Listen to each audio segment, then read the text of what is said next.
Assalamualaikum warahmatullahi wabarakatuh. Sahabat Tafakur TV, mari kita bahas tentang firman Allah Subhanahu wa Ta'ala, "Dan kamu menjadi tiga golongan." Al-Waqiah ayat 7, yakni kelak di hari kiamat manusia terbagi menjadi tiga golongan, suatu golongan berada di sebelah kanan Arsy.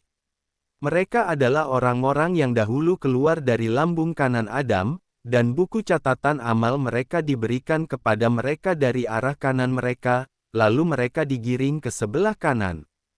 Menurut As-Sadi, golongan ini seluruhnya adalah ahli surga. Sedangkan golongan lainnya berada di sebelah kiri Arsy, mereka adalah orang-orang yang dahulunya keluar dari lambung kiri Adam, buku catatan amal mereka diberikan kepada mereka dari arah kirinya, lalu mereka digiring ke arah kiri. Mereka adalah seluruh penduduk neraka, semoga Allah melindungi kita dari perbuatan mereka. Segolongan lainnya adalah orang-orang yang paling dahulu berada di hadapan Allah Subhanahu wa Ta'ala.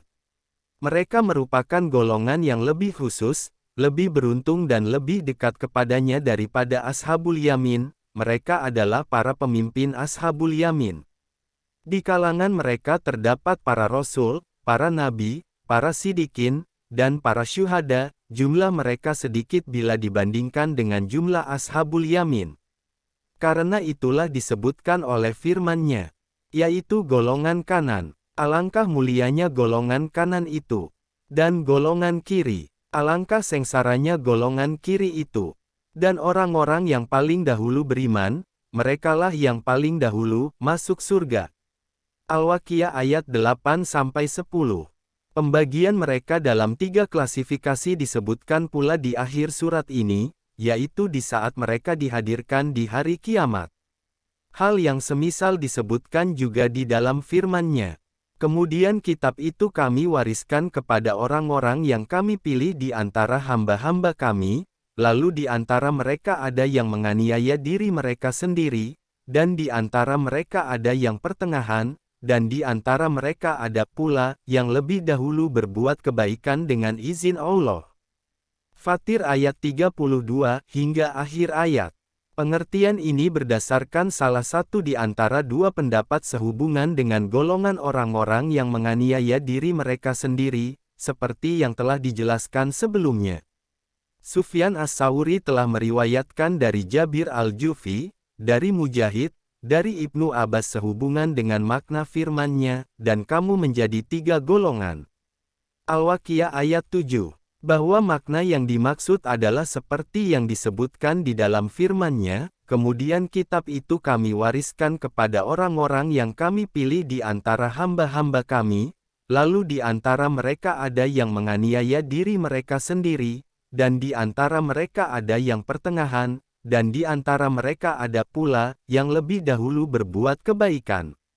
Fatir ayat 32. Ibnu Juraij telah meriwayatkan dari Ibnu Abbas, bahwa tiga golongan ini adalah orang-orang yang disebutkan di dalam akhir surah ini dan surah Fatir. Yazid Ar-Roqashi mengatakan bahwa ia pernah bertanya kepada Ibnu Abbas tentang makna firman-Nya, "Dan kamu menjadi tiga golongan." Al-Waqiah ayat 7. Ibnu Abbas menjawab bahwa aswajan ialah golongan. Mujahid mengatakan sehubungan dengan makna firman-Nya, "Dan kamu menjadi tiga golongan." Al-Waqiah ayat 7, yakni tiga golongan, katanya. Menurut Maimun Ibnu Mahron, tiga gelombang. Ubaidillah Al-Ataki telah meriwayatkan dari Utsman Ibnu Surakoh, anak lelaki bibinya Umar Ibnul Khattab tentang makna firman-Nya, "Dan kamu menjadi tiga golongan." Al-Waqiah ayat 7, bahwa yang dua golongan masuk surga, sedangkan yang satu golongan masuk neraka.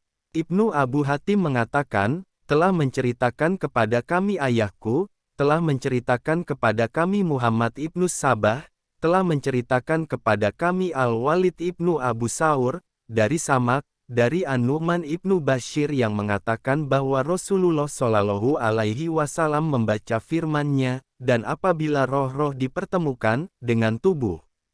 At-Tawir ayat 7. Lalu beliau Shallallahu Alaihi Wasallam bersabda bahwa mereka adalah orang-orang yang bersekutu, tiap-tiap orang dari setiap kaum golongan mengerjakan amal perbuatan yang semisal dengan golongannya. Demikian itu karena di dalam firman Allah Subhanahu wa Ta'ala telah disebutkan, dan kamu menjadi 3 golongan, yaitu golongan kanan. Alangkah mulianya golongan kanan itu, dan golongan kiri. Alangkah sengsaranya golongan kiri itu. Dan orang-orang yang dahulu beriman, merekalah yang paling dulu masuk surga. Al-Waqiah ayat 7-10. Bahwa mereka adalah para duroba sekutu. Imam Ahmad mengatakan, telah menceritakan kepada kami Muhammad ibnu Abdullah ibnul Musanna, telah menceritakan kepada kami Al-Bara Al-Ganawi, telah menceritakan kepada kami Al-Hasan, dari Muaz ibnu Jabal, bahwa Rasulullah Shallallahu Alaihi Wasallam membaca firman-Nya, yaitu golongan kanan. Alangkah mulianya golongan kanan itu, dan golongan kiri. Alangkah sengsaranya golongan kiri itu.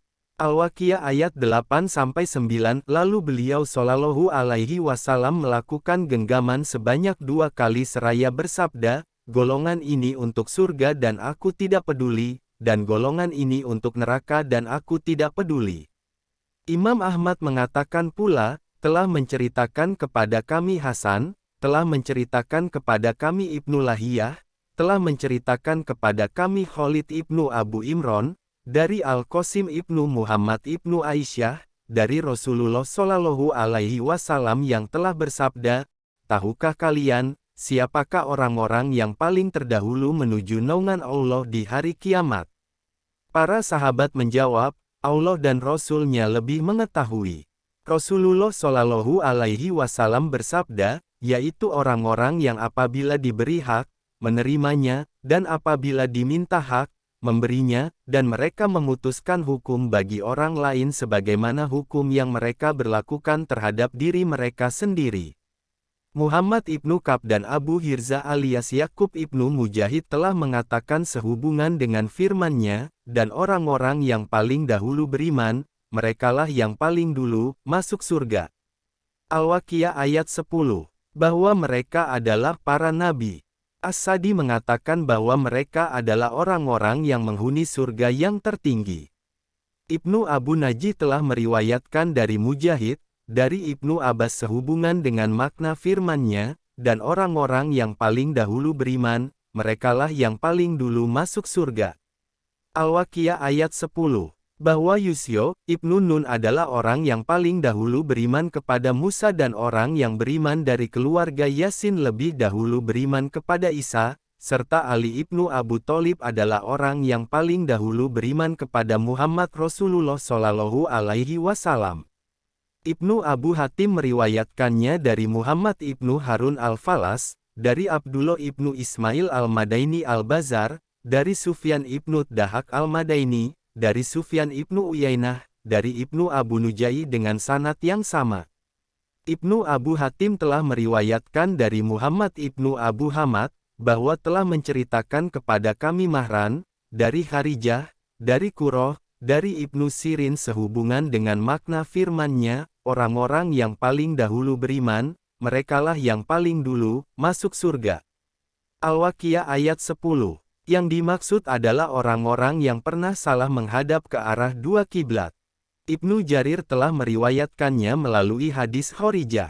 Al-Hasan dan Qatadah mengatakan sehubungan dengan makna firman-Nya, orang-orang yang paling dahulu beriman, merekalah yang paling dulu masuk surga.